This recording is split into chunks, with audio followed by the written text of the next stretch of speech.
একনজরে ইরানের কাছাকাছি মার্কিন সামরিক ঘাঁটিগুলো মজুদ সেনা ও যুদ্ধাস্ত্র।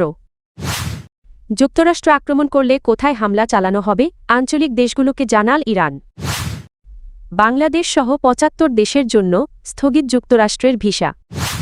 ট্রাম্পের হুমকি, গ্রিনল্যান্ডে সামরিক উপস্থিতি বাড়াচ্ছে ডেনমার্ক। বিক্ষোভকারীদের ফাঁসি দেওয়ার কোনো পরিকল্পনা নেই, ইরানের পররাষ্ট্রমন্ত্রী। ইরানে বিক্ষোভকারীদের হত্যা বন্ধের আশ্বাস পেয়েছেন ট্রাম্প। ইরানে সরাসরি হামলার হুমকি দিয়েছেন যুক্তরাষ্ট্রের প্রেসিডেন্ট ডোনাল্ড ট্রাম্প। এর জবাবে তেহরান সতর্ক করে জানিয়েছে ওয়াশিংটন সামরিক হস্তক্ষেপ করলে মধ্যপ্রাচ্যে অবস্থিত মার্কিন সামরিক ঘাঁটিগুলোতে পাল্টা হামলা চালানো হবে। ট্রাম্প সম্প্রতি ইরানের জনগণকে সরকার বিরোধী বিক্ষোভ চালিয়ে যাওয়ার আহ্বান জানিয়ে বলেন, সহায়তা আসছে। এই বক্তব্যের পর মধ্যপ্রাচ্যে অবস্থিত মার্কিন সামরিক ঘাঁটিগুলোর কৌশলগত গুরুত্ব নতুন করে আলোচনায় এসেছে। মধ্যপ্রাচ্যে যুক্তরাষ্ট্রের সবচেয়ে বড় সামরিক ঘাঁটি হল কাতারের আল উদেইদ এয়ার বেস। দোহার বাইরে মরুভূমি এলাকায় অবস্থিত এই ঘাঁটিতে প্রায় ১০,০০০ মার্কিন সেনা রয়েছে। এটি মার্কিন সেন্ট্রাল কমান্ডের ফরওয়ার্ড সদর দপ্তর। চলতি বছরের জানুয়ারিতে এখানে একটি নতুন এয়ার ও মিসাইল ডিফেন্স সমন্বয় কেন্দ্র চালু করা হয়। তবে ইরানের অস্থিরতার কারণে এখান থেকে আংশিক সেনা প্রত্যাহার করা হয়েছে। বাহরাইনে রয়েছে মার্কিন নৌবাহিনীর ৫ম নৌবহরের সদর দপ্তর। এই বহর পারস্য উপসাগর, লোহিত সাগর, আরব সাগর এবং ভারত মহাসাগরের অংশ বিশেষে দায়িত্ব পালন করছে। ইরাকে যুক্তরাষ্ট্রের একাধিক গুরুত্বপূর্ণ ঘাঁটি রয়েছে। এর মধ্যে পশ্চিম আনবার প্রদেশের আইন আল আসাদ এয়ার বেস এবং উত্তর ইরাকের এরবিল এয়ার বেস উল্লেখযোগ্য। ২০২০ সালে ইরান এই আইন আল আসাদ ঘাঁটিতে ক্ষেপণাস্ত্র হামলা চালিয়েছিল। জর্ডানে আম্মানের উত্তর-পূর্বে অবস্থিত মোয়াফাক আল সালোতি এয়ার বেস থেকে লেভান্ত অঞ্চলে মার্কিন বিমান বাহিনীর অভিযান পরিচালিত হয়। মধ্যপ্রাচ্যের যেসব দেশে যুক্তরাষ্ট্রের সামরিক ঘাঁটি রয়েছে সে সব দেশকে সতর্ক করেছে ইরান। তেহরান জানিয়েছে, যুক্তরাষ্ট্র যদি ইরানের ওপর কোনো সামরিক হামলা চালায় তাহলে ওই দেশগুলোতে অবস্থিত মার্কিন ঘাঁটিতে পাল্টা হামলা করা হবে। বুধবার ১৪ জানুয়ারি বার্তা সংস্থা রয়টার্সকে এক জ্যেষ্ঠ ইরানি কর্মকর্তা বলেন, সৌদি আরব, সংযুক্ত আরব আমিরাত ও তুরস্কসহ আঞ্চলিক দেশগুলোকে জানিয়ে দেওয়া হয়েছে, যুক্তরাষ্ট্র ইরানে হামলা চালালে মধ্যপ্রাচ্যে থাকা মার্কিন ঘাঁটিগুলো লক্ষ্যবস্তু হবে। একই সঙ্গে এসব দেশকে ওয়াশিংটনকে হামলা থেকে বিরত রাখতে আহ্বান জানানো হয়েছে। এদিকে ২ সপ্তাহের বেশি সময় ধরে ইরানে সরকার বিরোধী বিক্ষোভ চলছে। এই প্রেক্ষাপটে যুক্তরাষ্ট্রের প্রেসিডেন্ট ডোনাল্ড ট্রাম্প হুঁশিয়ারি দিয়ে বলেছেন, বিক্ষোভকারীদের হত্যাকাণ্ড চললে যুক্তরাষ্ট্র সামরিকভাবে হস্তক্ষেপ করতে পারে। ইরান সরকার বিক্ষোভ দমনে কঠোর পদক্ষেপ নিয়েছে। এতে কয়েক হাজার মানুষের মৃত্যু হয়েছে বলে আশঙ্কা করা হচ্ছে। নিরাপত্তা বাহিনীর কড়াকড়িতে বিক্ষোভ অনেকটাই নিয়ন্ত্রণে এলেও পরিস্থিতি এখনও উত্তপ্ত। এর মধ্যেই মঙ্গলবার সামাজিক যোগাযোগ মাধ্যম ট্রুথ সোশ্যালে দেওয়া এক বার্তায় ট্রাম্প ইরানের জনগণকে নতুন করে বিক্ষোভ চালিয়ে যাওয়ার আহ্বান জানান। তিনি বলেন, ইরানের জনগণ যেন আন্দোলন অব্যাহত রাখে এবং দায়ীদের জবাবদিহির আওতায় আনা হয়। যুক্তরাষ্ট্র ৭৫টি দেশের নাগরিকদের জন্য সব ধরনের ভিসা প্রক্রিয়া অনির্দিষ্টকালের জন্য স্থগিত করেছে। মার্কিন পররাষ্ট্র দপ্তর জানিয়েছে, এসব দেশের আবেদনকারীরা যুক্তরাষ্ট্রে গিয়ে সরকারি সহায়তার ওপর নির্ভর করতে পারেন, এমন আশঙ্কা থেকেই এই সিদ্ধান্ত নেওয়া হয়েছে। বুধবার ১৪ জানুয়ারি ফক্স নিউজের এক প্রতিবেদনে এ তথ্য জানানো হয়। ফক্স নিউজের হাতে আসা স্টেট ডিপার্টমেন্টের এক অভ্যন্তরীণ নথিতে বলা হয়েছে, ভিসা যাচাই ও নিরাপত্তা প্রক্রিয়া পুনর্মূল্যায়ন শেষ না হওয়া পর্যন্ত এসব দেশের নাগরিকদের ভিসা দেওয়া হবে না। এ সময় কনসুলার কর্মকর্তাদের বিদ্যমান আইনের আওতায় ভিসা প্রত্যাখ্যানের নির্দেশ দেওয়া হয়েছে। এই তালিকায় রয়েছে বাংলাদেশ সহ দক্ষিণ এশিয়ার কয়েকটি দেশ, বাংলাদেশ, নেপাল, ভুটান ও মিয়ানমার। এছাড়া Afghanistan, Iran, Iraq, Russia, Brazil, মিসর, নাইজেরিয়া, থাইল্যান্ড, ইয়েমেন সহ আফ্রিকা, এশিয়া, ইউরোপ ও লাতিন আমেরিকার বহু দেশ অন্তর্ভুক্ত রয়েছে। পররাষ্ট্র দপ্তর জানিয়েছে, মিনেসোটা ভিত্তিক এক বড় জালিয়াতি কেলেঙ্কারির পর সোমালিয়াকে বিশেষ নজরদারিতে আনা হয়েছে। করদাতাদের অর্থে পরিচালিত সহায়তা কর্মসূচিতে ব্যাপক অপব্যবহারের অভিযোগে সেখানে সোমালি নাগরিকদের সম্পৃক্ততার তথ্য উঠে আসে। নথিতে বলা হয়, ২০২৫ সালের নভেম্বর থেকে পাবলিক চার্জবিধানের আওতায় কঠোর স্ক্রিনিং কার্যকর করা হয়েছে।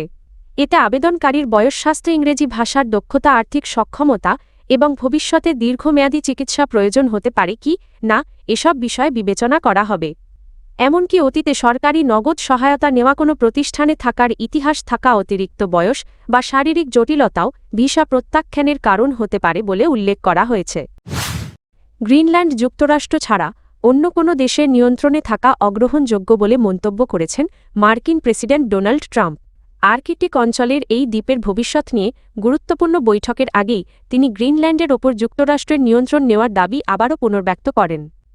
এই পরিস্থিতিতে গ্রিনল্যান্ডে সামরিক সরঞ্জাম ও সেনা মোতায়েন শুরু করেছে ডেনমার্ক। ড্যানিশ গণমাধ্যম ডিয়া জানায়, আর্কটিক অঞ্চলের কৌশলগত গুরুত্ব বৃদ্ধি এবং যুক্তরাষ্ট্রের অবস্থানের প্রেক্ষাপটেই এই পদক্ষেপ নেওয়া হয়েছে। প্রতিবেদনে বলা হয়, ডেনমার্ক ইতোমধ্যেই একটি অগ্রবর্তী সামরিক কমান্ড ইউনিট গ্রিনল্যান্ডে পাঠিয়েছে। এই ইউনিট সম্ভাব্য বৃহত্তর ডেনিশ ও মিত্র বাহিনীর আগমনকে সামনে রেখে লজিস্টিক সহায়তা ও অবকাঠামো প্রস্তুতের কাজ করছে। সরবরাহ ব্যবস্থা ও সামরিক স্থাপনাগুলোকে যুদ্ধোপযোগী করাও তাদের দায়িত্বের মধ্যে রয়েছে। এদিকে ট্রাম্প দাবি করেন, যুক্তরাষ্ট্রের জাতীয় নিরাপত্তার জন্য গ্রিনল্যান্ড অত্যন্ত গুরুত্বপূর্ণ এবং এটি অর্জনে ন্যাটোর নেতৃত্ব দেওয়া উচিত। তার ভাষায়, গ্রিনল্যান্ড যুক্তরাষ্ট্রের নিয়ন্ত্রণে এলে ন্যাটো আরও শক্তিশালী ও কার্যকর হবে। তিনি আরও বলেন, প্রস্তাবিত গোল্ডেন ডোম ক্ষেপণাস্ত্র প্রতিরক্ষা ব্যবস্থার জন্য গ্রিনল্যান্ডের ভূমিকা গুরুত্বপূর্ণ।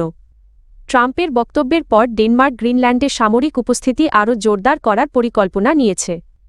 ডেনিশ সেনাবাহিনীর বিভিন্ন ইউনিট থেকে অতিরিক্ত সেনা পাঠানোর প্রস্তুতিও চলছে বলে জানা গেছে। উল্লেখ্য, ট্রাম্প অভিযোগ করে আসছেন, গ্রিনল্যান্ড অঞ্চলে রাশিয়া ও চীনের সামরিক তৎপরতা বাড়ছে এবং ডেনমার্ক এককভাবে দ্বীপটির নিরাপত্তা নিশ্চিত করতে সক্ষম নয়। এই যুক্তিতেই তিনি আর্কটিক অঞ্চলে মার্কিন সামরিক ভূমিকার প্রয়োজনীয়তার কথা বলছেন। এদিকে গ্রিনল্যান্ডের সার্বভৌমত্ব ও ভূখণ্ডের অখণ্ডতা রক্ষায় একজোট হওয়ার ঘোষণা দিয়েছে ইউরোপের ৬টি প্রভাবশালী দেশ, France, Germany, Italy, Poland, Spain ও যুক্তরাজ্য। ইরানে চলমান সরকার বিরোধী বিক্ষোভের প্রেক্ষাপটে বিক্ষোভকারীদের ফাঁসি দেওয়ার কোনো পরিকল্পনা নেই বলে জানিয়েছেন দেশটির পররাষ্ট্রমন্ত্রী আব্বাস আরাগচি। বুধবার ১৪ জানুয়ারি যুক্তরাষ্ট্রের গণমাধ্যম ফক্স নিউজকে দেওয়া এক সাক্ষাৎকারে তিনি বলেন, ফাঁসি দেওয়ার কোনো পরিকল্পনাই নেই। বিষয়টি একেবারেই প্রশ্নের বাইরে। তিনি জোর দিয়ে জানান, সরকার এ ধরনের কোনো সিদ্ধান্ত নেয়নি। তবে নরওয়ে ভিত্তিক মানবাধিকার সংস্থা ইরান হিউম্যান রাইটস সোসাইটি জানিয়েছেই, ইরানের কারাগারগুলোতে মৃত্যুদণ্ড কার্যকর হওয়া একটি প্রচলিত ঘটনা। এদিকে যুক্তরাষ্ট্রের প্রেসিডেন্ট ডোনাল্ড ট্রাম্প মঙ্গলবার সিবিএস নিউজকে বলেন, ইরান যদি বিক্ষোভকারীদের ফাঁসি কার্যকর করে তাহলে যুক্তরাষ্ট্র খুব শক্ত অবস্থান নেবে। যদিও তিনি এ বিষয়ে বিস্তারিত ব্যাখ্যা দেননি। ট্রাম্প বলেন, যদি তারা ফাঁসি দেয় তাহলে আপনারা কিছু ঘটনা দেখতে পাবেন। পরদিন বুধবার ট্রাম্প আরও জানান, ইরানে দমনপীড়নে নিহতের সংখ্যা কমে আসছে বলে তাকে জানানো হয়েছে। তিনি বলেন, এই মুহূর্তে ব্যাপক আকারে মৃত্যুদণ্ড কার্যকরের কোনো পরিকল্পনা রয়েছে বলে তিনি মনে করেন না। উল্লেখ্য, সাম্প্রতিক বছরগুলোর মধ্যে ইরানে সবচেয়ে বড় সরকার বিরোধী আন্দোলনের মুখে পড়েছে দেশটির শাসক গোষ্ঠী। অর্থনৈতিক সংকট ও জীবনযাত্রার ব্যয় বৃদ্ধির প্রতিবাদ থেকে শুরু হওয়া এই আন্দোলন এখন সরাসরি ধর্মীয় শাসন ব্যবস্থার বিরুদ্ধে রূপ নিয়েছে। ১৯৭৯ সালের ইসলামী বিপ্লবের পর এটিকে অন্যতম বড় চ্যালেঞ্জ হিসেবে দেখা হচ্ছে। ইরানের সরকার বিরোধী বিক্ষোভকারীদের হত্যাকাণ্ড বন্ধ হয়েছে এমন আশ্বাস পাওয়ার কথা জানিয়েছেন যুক্তরাষ্ট্রের প্রেসিডেন্ট ডোনাল্ড ট্রাম্প। একই সঙ্গে ইরানের পররাষ্ট্রমন্ত্রী আব্বাস আরাঘচি জানিয়েছেন, বিক্ষোভকারীদের মৃত্যুদণ্ড কার্যকরের কোনো পরিকল্পনা তেহরানের নেই। বুধবার ১৪ জানুয়ারি সাংবাদিকদের সঙ্গে কথা বলতে গিয়ে ট্রাম্প বলেন, তাকে জানানো হয়েছে যে ইরানে বিক্ষোভ দমনের নামে হত্যাকাণ্ড বন্ধ হয়েছে এবং পরিকল্পিত ফাঁসি কার্যকর করা হচ্ছে না। সাম্প্রতিক সময় ইরানের বিরুদ্ধে সামরিক হুমকির পরই বক্তব্যকে তুলনামূলক সংযত অবস্থান হিসেবে দেখছেন বিশ্লেষকেরা। ট্রাম্প জানান, কাতারের একটি মার্কিন বিমান ঘাঁটি থেকে নিরাপত্তাজনিত কারণে কিছু সেনা প্রত্যাহারের পর তিনি ইরানের অত্যন্ত গুরুত্বপূর্ণ সূত্রের সঙ্গে কথা বলেছেন। তিনি বলেন, পরিস্থিতি পর্যবেক্ষণ করা হচ্ছে, তবে সম্ভাব্য সামরিক পদক্ষেপ পুরোপুরি নাকচ করা হয়নি। এদিকে ফক্স নিউজকে দেওয়া এক সাক্ষাৎকারে ইরানের পররাষ্ট্রমন্ত্রী আব্বাস আরাঘচি স্পষ্ট করে বলেন, ফাঁসি দেওয়ার কোনো পরিকল্পনাই নেই। বিষয়টি একেবারেই প্রশ্নের বাইরে। বিশ্লেষকদের মতে ট্রাম্পের বক্তব্য ইরান ইস্যুতে কিছুটা নমনীয়তার ইঙ্গিত দিচ্ছে, তবে একই সঙ্গে সামরিক হুমকিও বজায় রাখছেন তিনি।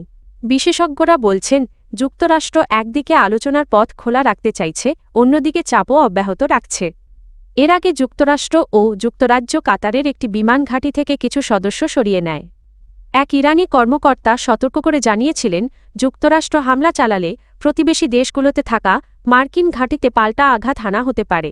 এ প্রেক্ষাপটে মধ্যপ্রাচ্যে অবস্থানরত নাগরিকদের জন্য সতর্কতা জারি করেছে একাধিক দেশ।